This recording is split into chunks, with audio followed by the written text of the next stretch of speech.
Hi ಸ್ನೇಹಿತರೆ ನೋಡಿ, ಇವಾಗ ತಕ್ಷಣಕ್ಕೆ ನಾವು ಮನೆಯಲ್ಲಿ ಉಪ್ಪಿನಕಾಯಿ ಮಾಡ್ಕೋಬೋದು. ಅದನ್ನು ನಾವು ಯಾವ ರೀತಿ ಅಂತ ತೋರಿಸ್ತಾ ಇದ್ದೀನಿ ಸ್ನೇಹಿತರೆ. ಒಂದು ದೊಡ್ಡದಾಗಿರುವಂಥ ಮಾವಿನಕಾಯಿಗಳನ್ನು ನಾನು ಚೆನ್ನಾಗಿ ಸಣ್ಣ ಸಣ್ಣ ಈ ಥರ ಇಷ್ಟಿಷ್ಟು ಹೋಳು ಬರೋ ಥರ ನಾನು ಪೀಸಸ್ನ ಮಾಡ್ಕೊಂಡಿದ್ದೀನಿ. ಈ ಮಾವಿನಕಾಯಿಗೆ ನಾನು ಸ್ವಲ್ಪ ಉಪ್ಪು ಹಾಕಿದ್ದೀನಿ, ಒಂದು ಸ್ವಲ್ಪ ಅರಿಶಿನ ಪುಡಿ ಹಾಕಿದ್ದೀನಿ, ಆಮೇಲೆ ಒಂದು ಸ್ವಲ್ಪ ಖಾರದ ಪುಡಿನೂ ಹಾಕಿದ್ದೀನಿ ಸ್ನೇಹಿತರೆ.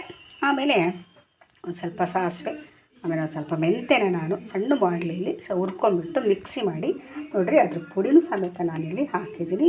ಇದು ಮೆಂತ್ಯ ಆಮೇಲೆ ಸಾಸಿವೆ ಎರಡನ್ನೂ ಸ್ವಲ್ಪ ಹುರಿದ್ಬಿಟ್ಟು ಪುಡಿ ಮಾಡಿ ಆ ಪುಡಿನೂ ಸಮೇತ ನಾನು ಈ ಮಾವಿನಕಾಯಿಗೆ ಹಾಕಿದ್ದೀನಿ ಸ್ನೇಹಿತರೆ. ಆಮೇಲೆ ಒಂದು ಸ್ವಲ್ಪ ಬೆಳ್ಳುಳ್ಳಿನೂ ಜಜ್ಕೊಂಡಿದ್ದೀನಿ ನೋಡಿ, ಇಲ್ಲಿ ಬೆಳ್ಳುಳ್ಳಿನೂ ಜಜ್ಕೊಂಡಿದ್ದೀನಿ, ತೋರಿಸ್ತಾ ಇದ್ದೀನಿ ನೋಡಿ. ಸ್ವಲ್ಪ ಬೆಳ್ಳುಳ್ಳಿ ಜಜ್ಕೊಂಡು ಹಾಕೋದ್ರಿಂದ ಚೆನ್ನಾಗಿ ಟೇಸ್ಟ್ ಬರುತ್ತೆ, ಸ್ಮೆಲ್ಲು ಅಷ್ಟೇ ತುಂಬ ಚೆನ್ನಾಗಿ ಬರುತ್ತೆ ಸ್ನೇಹಿತರೆ. ಸ್ಮೆಲ್ಲು ತುಂಬ ಚೆನ್ನಾಗಿ ಉಪ್ಪಿನಕಾಯಿ ಸ್ಮೆಲ್ ತುಂಬ ಚೆನ್ನಾಗಿ ಬರುತ್ತೆ ನೋಡಿರಿ. ಈ ಥರ ಬೆಳ್ಳುಳ್ಳಿನ ಸ್ವಲ್ಪ ಜಜ್ಜಿಬಿಟ್ಟು ಹಾಕಬೇಕು, ಹಾಗೆ ಹಾಕೋದ್ರಿಂದ ಅದು ಟೇಸ್ಟ್ ಬರಲ್ಲ. ಸ್ವಲ್ಪ ಜಜ್ಜಿಬಿಟ್ಟು ಉಪ್ಪಿನಕಾಯಿನ ಹಾಕಬೇಕು ಸ್ನೇಹಿತರೆ. ಇವಾಗ ನಾನು ಒಂದು ಸಣ್ಣ ಬಾಣಲೆಯಲ್ಲಿ ಎಣ್ಣೆನ ಸ್ವಲ್ಪ ಬಿಸಿ ಇಟ್ಟಿದ್ದೀನಿ. ಇದು ಸ್ವಲ್ಪ ಎಣ್ಣೆ ತಣ್ಣಗಾಗಲಿ ಸ್ನೇಹಿತರೆ, ತುಂಬ ಬಿಸಿ ಇದೆ ಎಣ್ಣೆ. ಇದು ತಣ್ಣಗಾದ್ಮೇಲೆ ಈ ಎಣ್ಣೆನ ನಾನು ಉಪ್ಪಿನಕಾಯಿ ಹಾಕಿಬಿಟ್ಟು ಒಂದು ಒಳ್ಳೆ ಪ್ಲಾಸ್ಟಿಕ್ ಡಬ್ಬದಲ್ಲಿ ನಾನು ಈ ಉಪ್ಪಿನಕಾಯಿನ ಹಾಕಿಡ್ತೀನಿ. ಅದು ಒಂದು ನಾವು 2 ದಿವಸ ಬಿಟ್ಟು ತಪ್ಪಿನ ಮಾರನೇ ದಿವಸನೇ ನಾವು ಅದನ್ನು ಹಾಕ್ಕೊಂಡು ಆ ಉಪ್ಪಿನಕಾಯಿನ ತೊಗೊಂಡು ನಾವು ಊಟಕ್ಕೆ ಬಳಸ್ಕೋಬೋದು ಸ್ನೇಹಿತರೆ. 2 ದಿವಸ ಬಿಟ್ಟರೆ ಇನ್ನೂ ತುಂಬ ಚೆನ್ನಾಗಿರುತ್ತೆ.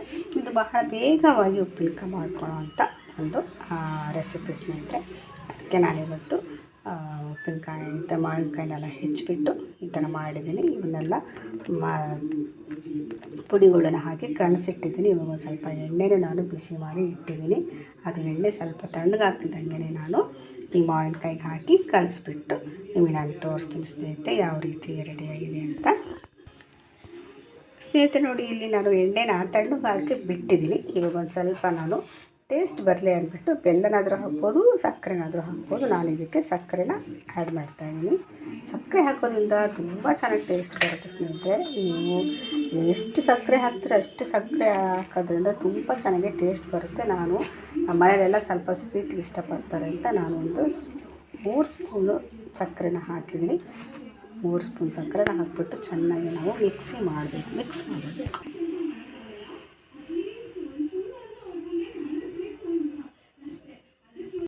ಸಕ್ಕರೆನ ಹಾಕಿ ಚೆನ್ನಾಗಿ ಮಿಕ್ಸ್ ಮಾಡ್ತೀನಿ ಸ್ನೇಹಿತರೆ. ನೋಡಿ, ಈ ಥರ ಒಂದು ಒಣ ಸ್ಪೂನ್ನ ಇಟ್ಕೊಂಡಿರ್ಬೇಕು.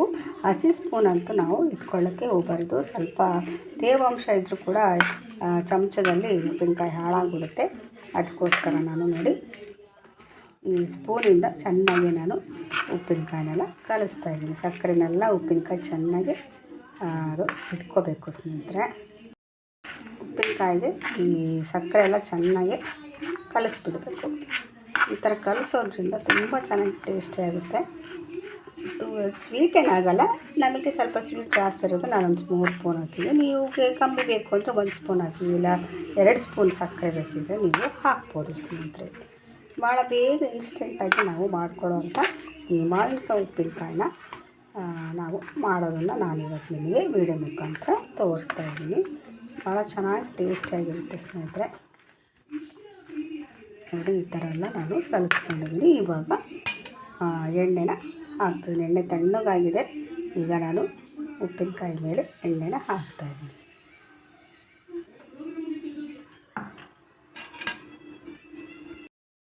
ನೋಡಿ, ಎಣ್ಣೆ ಹಾಕಿದ್ದೀನಿ. ಇವಾಗ ಸ್ವಲ್ಪ ಚೆನ್ನಾಗಿ ನಾನು ಕೈ ಆಡ್ತಾಯಿದ್ದೀನಿ ಸ್ನೇಹಿತರೆ.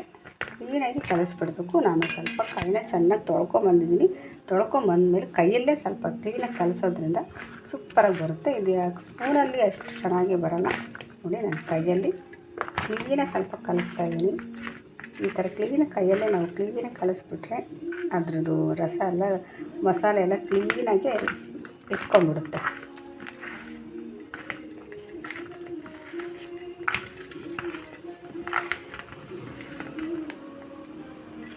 ತುಂಬ ರುಚಿಯಾಗಿರುವಂಥ ಇನ್ಸ್ಟೆಂಟ್ ಉಪ್ಪಿನಕಾಯಿ ಇವತ್ತು ನಾನು ನಮ್ಮ ಮನೆಯಲ್ಲಿ ಯಾವ ರೀತಿ ಮಾಡ್ತಾಯಿದ್ದೀನಿ ಅಂತ ತೋರಿಸ್ತಾಯಿದ್ದೀನಿ ಸ್ನೇಹಿತರೆ.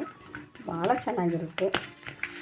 ಇದು ಅಷ್ಟೇನು ಖಾರ ಇರೋಲ್ಲ. ಸಣ್ಣ ಮಕ್ಕಳು ಸಮೇತ ಆರಾಮಾಗಿ ಊಟದ ಜೊತೆ ಉಪ್ಪಿನಕಾಯಿನೂ ಸವಿಬೋದು. ಇದಕ್ಕೆ ಬೆಳ್ಳುಳ್ಳಿ ಹಾಕಿರೋದ್ರಿಂದ ತುಂಬ ಚೆನ್ನಾಗಿ ಟೇಸ್ಟ್ ಬರುತ್ತೆ. ಈ ಥರ ಕೈಯಲ್ಲಿ ಹಾಕಿ ಕಲಿಸೋದ್ರಿಂದ ಮಸಾಲೆ ಕ್ಲೀನಾಗಿ ಹಿಡಿಯುತ್ತೆ ಅನ್ನೋಕ್ಕೋಸ್ಕರ ನಾನು ಕೈಯಲ್ಲಿ ಕಲಿಸ್ತಾ ಇದ್ದೀನಿ. ಸ್ಪೂನಲ್ಲಿ ಅದು ಅಷ್ಟು ಚೆನ್ನಾಗಿರೋದಿಲ್ಲ. ನೋಡಿ ಸಾಕು, ಇಷ್ಟು ಎಣ್ಣೆ ಆದರೆ ಸಾಕು ಸ್ನೇಹಿತರೆ. ತುಂಬ ಎಣ್ಣೆನೂ ಬೇಡ, ಅದು ಮೇಲೆಲ್ಲ ತೇಲ್ತಾ ಇರುತ್ತೆ, ಚೆನ್ನಾಗಿರಲ್ಲ. ಇದು ಇನ್ಸ್ಟೆಂಟ್ ಉಪ್ಪಿನಕಾಯಿ ಆಗಿರೋದ್ರಿಂದ ಎಷ್ಟು ಬೇಕು ಅಷ್ಟೇ ಉಪ್ಪಿನಕಾಯಿನ ನಾವು ಹಾಕಬೇಕು ಸ್ನೇಹಿತರೆ. ಅದಕ್ಕೆ ನೋಡಿ ಚೆನ್ನಾಗಿ ಕಲಿಸ್ತಿದ್ದೀನಿ.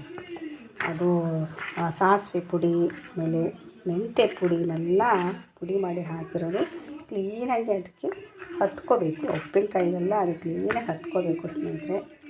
ಕಲಿಸ್ತಾ ಇದ್ದೀನಿ ನೋಡಿ. ಇವಾಗೆಲ್ಲ ಸಾಕು, ಕಲಸಿದಾಗಿದೆ. ಇವಾಗ ನಾನು ಒಂದು ಖಾಲಿ ಡಬ್ಬನ ತೊಗೊಂಡಿದ್ದೀನಿ. ನೋಡಿ ಕ್ಲೀನಾಗಿ ಒಣಗಿರಬೇಕು ಈ ಡಬ್ಬ. ಅಂಥ ಡಬ್ಬಕ್ಕೆ ನಾವು ಉಪ್ಪಿನಕಾಯಿನ ಹಾಕ್ತೀವಿ ಸ್ನೇಹಿತರೆ. ನೋಡಿ ಚೆನ್ನಾಗಿದೆ, ಕಲಸಿದ್ದೀನಿ. ಇವಾಗ ಫುಲ್ಲು ಒಣಗಿದೆ. ಈ ಒಣಗಿರೋ ಡಬ್ಬಕ್ಕೆ ನಾನು ಉಪ್ಪಿನಕಾಯಿನ ಹಾಕ್ತಾಯಿದ್ದೀನಿ.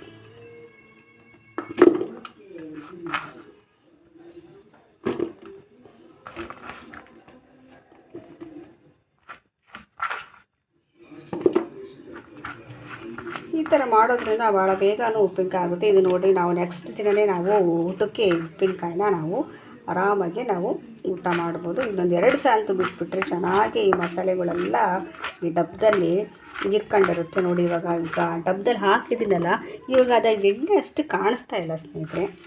ನೋಡಿ ಇನ್ನೊಂದು 2 ದಿವಸ ತಪ್ಪಿದೆ, ನಾಳೆಗೆ ತಪ್ಪಿದೆ. ಇನ್ನೊಂದು 2 ದಿವಸಕ್ಕೆ ನೋಡಿ ಇವಾಗ ಫುಲ್ಲು ಉಪ್ಪಿನಕಾಯಲ್ಲಿ ಏನು ಎಣ್ಣೆ ಅಷ್ಟು ಕಾಣಿಸ್ತಾ ಇಲ್ಲ. ಎಣ್ಣೆ ಪೂರ ಈ ಉಪ್ಪಿನಕಾಯಿ ಹೀರ್ಕೊಂಡಿದೆ. 1 ದಿವಸ ತಪ್ಪಿದೆ, 2 ದಿವಸ ಬಿಟ್ಟು ನಾವು ನೋಡೋದ್ರಿಂದ ಉಪ್ಪಿನಕಾಯಿಲಿರುವಂಥ ಎಣ್ಣೆ ಎಲ್ಲ ಮೇಲ್ಗಡೆ ಬಂದಿರುತ್ತೆ ಸ್ನೇಹಿತರೆ. ಮೇಲ್ಗಡೆ ಬಂದು ತಾನಾಗಿ ಅದು ಎಣ್ಣೆ ಬಿಟ್ಕೊಂಡು ಮೇಲ್ಗಡೆ ಬಂದಿರುತ್ತೆ ಸ್ನೇಹಿತರೆ. ಆವಾಗ ನಾವು ಇನ್ನೊಂದು ಸಲ ಕ್ಲೀನಾಗೆ ಈ ಒಣ ಚಮಚದಿಂದ ಅಥವಾ ಒಣ ಸ್ಪೂನಿಂದ ನಾವು ಚೆನ್ನಾಗಿ ಇನ್ನೊಂದು ಸಲ ಕಲಸಿಬಿಟ್ಟು ಕ್ಲೀನಾಗಿ ಗಟ್ಟಿಯಾಗಿ ಮುಚ್ಚಿಟ್ಟು ನೀವು ಈ ಥರ ಒಂದು ಪ್ಲಾಸ್ಟಿಕ್ ಡಬ್ಬದಲ್ಲಿ ಅದು ನೀವು ಹಾಕಿಟ್ಕೋಬೋದು. ಇಲ್ಲ ಪಿಂಗಾಣಿ ಅಂತ ಬರುತ್ತಲ್ಲ ಜಾಡಿ, ಅದರಲ್ಲೂ ನೀವು ಹಾಕಿಟ್ಕೋಬೋದು. ಅದ್ರಲ್ಲಿ ಹಾಕಿಟ್ಕೊಂಡ್ರೂ ಏನು ಉಪ್ಪಿನಕಾಯಿ ಹಾಳಾಗೋದಿಲ್ಲ ಸ್ನೇಹಿತರೆ. ಅರ್ಜೆಂಟಾಗಿ ಮಾಡುವಂಥ ಉಪ್ಪಿನಕಾಯಿನ ಇವತ್ತು ನಾನು ನಿಮಗೆ ಹೇಳ್ಕೊಟ್ಟಿದ್ದೀನಿ. ಇದೇ ಥರ ಉಪ್ಪಿನಕಾಯಿನ ಹಾಕಿಬಿಟ್ಟು ನೀವು ಒಂದು 15 ದಿವಸ 20 ದಿವಸ ತನಕ ನೀವು ಮುಚ್ಚಿಟ್ಟು 2 ದಿವಸಕ್ಕೆ 3 ದಿವಸಕ್ಕೊಮ್ಮೆ ನಾವು ಈ ಉಪ್ಪಿನಕಾಯಿನ ಒಣ ಚಮಚದಿಂದ ಅಗಲಾಡಿಸ್ತಾ ಇದ್ರು ಕೂಡ ನಾವು ಆರಾಮಾಗಿ ಉಪ್ಪಿನಕಾಯಿನ ತಯಾರಿಸ್ಕೋಬೋದು. ಒಂದು 15 ದಿವಸ 20 ದಿವಸ ತನಕ. ಬೇಡಪ್ಪ ನಮಗೆ ಅರ್ಜೆಂಟಾಗಿ ಉಪ್ಪಿನಕಾಯಿ ಬೇಕು ಅಂದರೂ ಕೂಡ ಒಂದು 2 ದಿವಸ ಬಿಟ್ಟು ನಾವು ಉಪ್ಪಿನಕಾಯಿನ ಆರಾಮಾಗಿ ನಾವು ತೆಗೆದುಬಿಟ್ಟು ಯೂಸ್ ಮಾಡ್ಬೋದು. ಇವಾಗ ಎಣ್ಣೆ ಎಲ್ಲ ಮೇಲೆ ಬಂದಿರುತ್ತೆ ಸ್ನೇಹಿತರೆ, ಏನೂ ತೊಂದರೆ ಇರೋಲ್ಲ. ಇನ್ನೊಂದು 2 ದಿವಸ ಬಿಟ್ಟರೆ ಎಣ್ಣೆ ಮೇಲೆ ಬಂದಿರುತ್ತೆ, ಏನೂ ತೊಂದರೆ ಇಲ್ಲ. ಆರಾಮಾಗಿ ನಾವು ಉಪ್ಪಿನಕಾಯಿನ ಯೂಸ್ ಮಾಡ್ಬೋದು ಊಟಕ್ಕೆ. ನೋಡಿ ಸ್ನೇಹಿತರೆ, ಅರ್ಜೆಂಟಾಗಿ ಮಾಡುವಂಥ ಈ ಉಪ್ಪಿನಕಾಯಿನ ನಾನಿವತ್ತು ನಿಮಗೆ ತೋರಿಸ್ಕೊಟ್ಟಿದ್ದೀನಿ. ಈ ಉಪ್ಪಿನಕಾಯಿ ನಿಮಗೆ ಇಷ್ಟ ಆದರೆ ದಯವಿಟ್ಟು ಸಪೋರ್ಟ್ ಮಾಡಿ, ಸಬ್ಸ್ಕ್ರೈಬ್ ಆಗೋದಂತೂ ಮರಿಬೇಡಿ ಸ್ನೇಹಿತರು. ಎಲ್ಲರಿಗೂ ಬಾಯ್.